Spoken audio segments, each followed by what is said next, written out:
پچھلے ایپیسوڈ میں نے آپ کو بتایا کہ کرسچینٹی کا کس طرح سے ابھار ہوا اور کس طرح سے روم پر یا روم کی سوچ پر کرسچینٹی جو ہے وہ حاوی ہوئی۔ ہم توقع تو یہ کریں گے تاریخ سے کہ اس کے نتیجے میں یورپ کی بڑی ترقی ہو اور بڑی خوشحالی پھیلے، مگر ایسا نہیں ہوا، بلکہ اس کا بالکل الٹ ہوا۔ رومن ایمپائر کی توڑ پھوڑ سے، اس کے کلیپس کے نتیجے میں یورپ کی جو تہذیب تھی اس کے اندر بھی بہت زیادہ پسپائی ہوئی، جس کو ہم کہتے ہیں یا انلائٹنمنٹ ہسٹورینز خاص طور پہ اس کو کہتے ہیں دا ڈارک ایجز، یعنی 6 سے لے کے 13ویں صدی تک جو یہ عرصہ ہے، یہ جو پیریڈ ہے، یہ جو دور ہے، اس کو بولا جاتا ہے ڈارک ایجز۔ اور اس میں کوئی شک نہیں کہ اگر ہم شہری زندگی کو دیکھیں، ہم خواندگی کی شرح کو دیکھیں، ہم ادب کو دیکھیں یا ہم آرٹس کو دیکھیں، تو اس میں کوئی شک نہیں کہ ایک ڈکلائن ضرور آیا۔ یہ ایک ایسا پیریڈ تھا کہ جب قحط بھی ہوئی، جب پلیگ بھی ہوا، اور پاپولیشن جو ہے، کل یورپ کی جو پاپولیشن ہے وہ 6 سینچری اور 7 سینچری میں پہلے سے کم بھی ہوئی۔ لوگوں نے شہر کو چھوڑ دیا اور گاؤں کی طرف رخ اپنا لیا۔ روم جس کی آبادی ایک زمانے میں 1 ملین ہوا کرتی تھی، اب 600 AD میں روم کی آبادی جو ہے وہ صرف 40,000 بچ گئی۔ اسی طرح ٹریڈ جو ہے، تجارت جو ہے، اس میں بھی بہت بڑا ایک ڈکلائن آیا، اس میں بھی ایک بہت بڑا زوال آیا۔ گولڈ جو ہے، جو کہ پیسے کے حوالے سے سرکولیٹ کرتا تھا، اس کی تعداد میں بھی کمی آئی، اور کئی جگہوں پہ تو ایسے حالات بن گئے کہ دوبارہ سے بارٹر اکانومی شروع ہو گئی، یعنی کہ چیزوں کی بنسبت چیزوں کی تجارت ہونی شروع ہو گئی۔ لٹریسی جو ہے، خواندگی جو ہے، پڑھنے لکھنے کی جو صلاحیت ہے،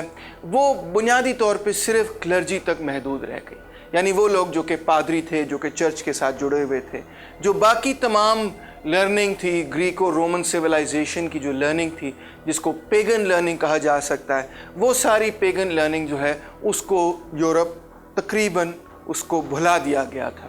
اور یہ تو ایک حقیقت ہے کہ کئی دفعہ جو پیگن لائبریریز تھیں، جس طرح الیگزینڈریا کی بہت بڑی لائبریری تھی، اس کو کئی دفعہ راکھ کیا گیا۔ الیگزینڈریا کی لائبریری کو تقریباً 4 دفعہ جلایا گیا۔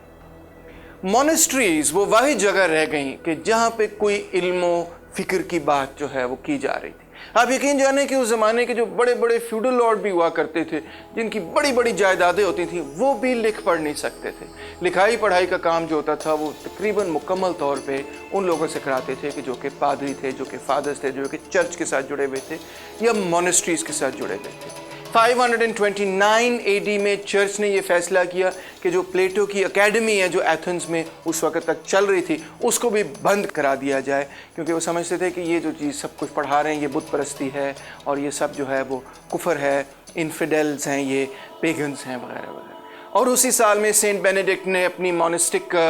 آرڈر بنایا، مونسٹریز وغیرہ بنانی شروع کی، اور اس کے بعد تقریباً تمام جو یورپ کی کا جو علم تھا وہ بنیادی طور پہ مونسٹریز میں ہی پایا جاتا تھا۔ یہ جو تصویر میں نے آپ کو کھینچ کے بتائی ڈارک ایجز کے حوالے سے، یہ بنیادی طور پہ انلائٹنمنٹ تھنکرز کی ایک سوچ ہے کہ یہ جو میڈیول پیریڈ تھا یہ کس قسم کا تھا۔ مگر اس پر ایک اور نقطہ نظر بھی ہے جس کو ہم ریویژنسٹ ہسٹری کہتے ہیں، یعنی کہ جو کہ انلائٹنمنٹ سوچ کو ریوائز کرتا ہے، اس کو دوبارہ سے دیکھتا ہے۔ اب جو نئی اسکالرشپ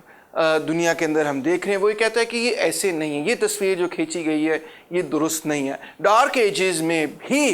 بہت ساری ایسی تخلیق ہوئی جو کہ انسانی سوچ کی ارتقاء کے لیے بہت اہم تھی، فلسفے کے حوالے سے، آرٹس کے حوالے سے، ہر چیز کے حوالے سے۔ جو موجودہ آپ کا تعلیمی نظام ہے، اسکولنگ کا جو سسٹم ہے، وہ بنیادی طور پہ ڈارک ایجز میں ہی شروع ہوا تھا، اور ڈارک ایجز کی ہی وہ ایجاد ہے۔ مزید یہ کہ اگر آپ دیکھیں کہ جو بڑی بڑی یونیورسٹیز ہیں جن کو کہ آج دنیا کے اندر سراہا جاتا ہے، آکسفورڈ ہے، کیمبرج ہے، تو وہ بھی اسی دور کی پیداوار ہے۔ یہ جو کیتھیڈرل سکولز تھے جو تقریباً 1200 AD میں شروع ہوئے، آپ اس پہ غور کریں کہ پوری دنیا کے اندر پھیلے ہوئے ہیں اور آج بھی ایک اہم کردار ادا کرتے ہیں۔ پورا جو سلیبس ہے اس کو ڈٹرمن کرنے میں انہوں نے ایک اہم کردار ادا کیا۔ اور پھر آخر میں یہ جو شاید سب سے زیادہ بچوں کے حوالے سے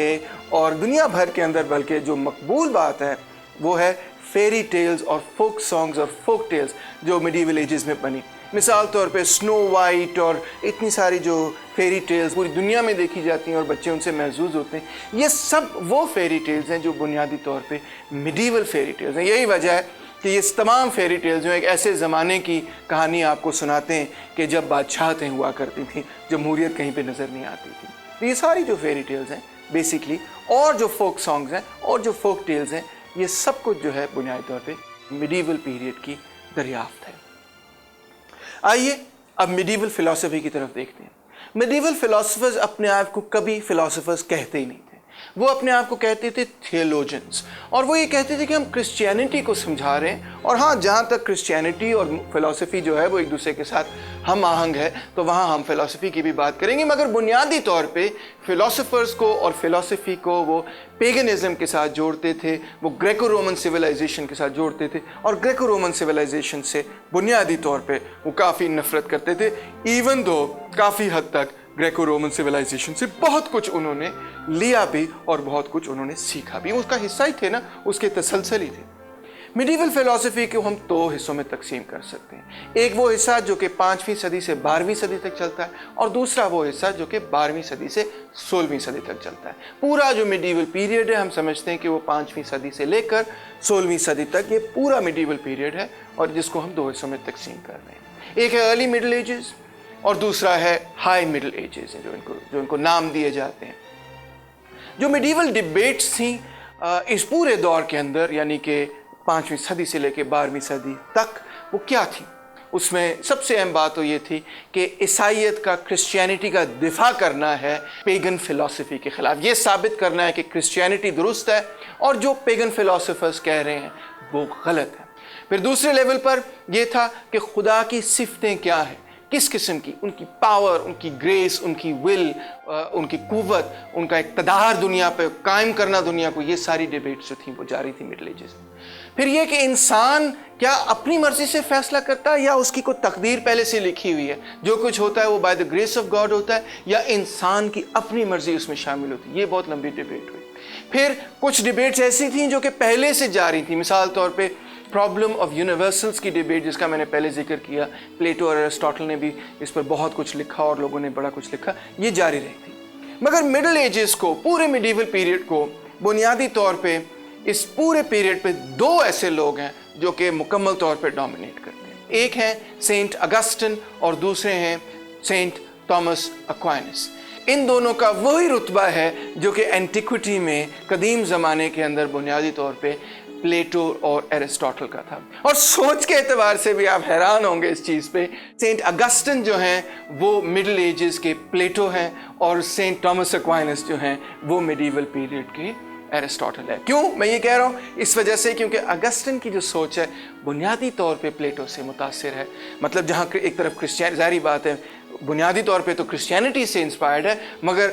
کرسچینٹی اور پلیٹو کی سوچ کو مکس کرنے کی کوشش کرتی ہے۔ اور سینٹ تھامس ایکوائنس کی جو سوچ ہے وہ جہاں بنیادی طور پہ کرسچینٹی سے انسپائرڈ ہے، تو ایرسٹاٹل اور کرسچینٹی دونوں کو ایک دوسرے کے ساتھ ملانے کی کوشش کرتی ہے۔ تو واقعی یہ حقیقت ہے کہ اگسٹن جو ہیں وہ کرسچینٹی کے ایک طرف پلیٹو ہیں، اور سینٹ تھامس ایکوائنس جو ہیں وہ کرسچینٹی کے ایک طرف ایرسٹاٹل ہیں۔